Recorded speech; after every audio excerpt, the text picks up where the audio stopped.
Pagkakapatiran sa Islam ay ang pagmamahal sa iyong kapatid na Muslim, tulad ng pagmamahal sa iyong sarili.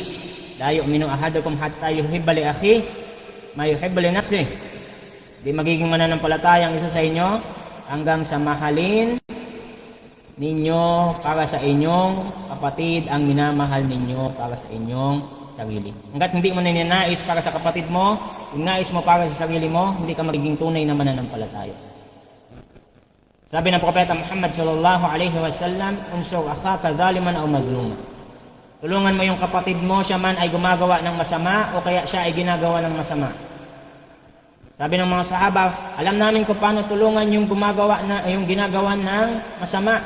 Paano namin tutulungan yung gumagawa ng masama? Sabi ng Propeta Muhammad sallallahu alaihi wasallam, pigilan mo siya, pigilan mo ang kanyang mga kamay sa paggawa ng masama. Yun ang pagtulong mo sa kanya.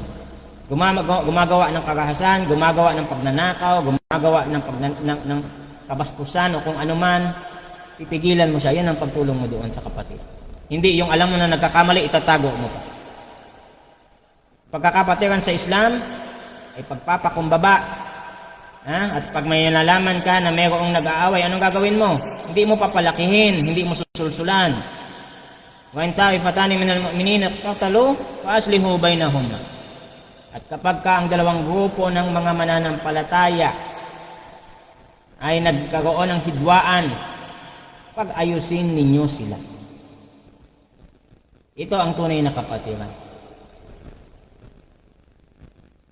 Meron sa English, ano ba yung together we stand, divided we fall. Tayo ay naniniwala dito.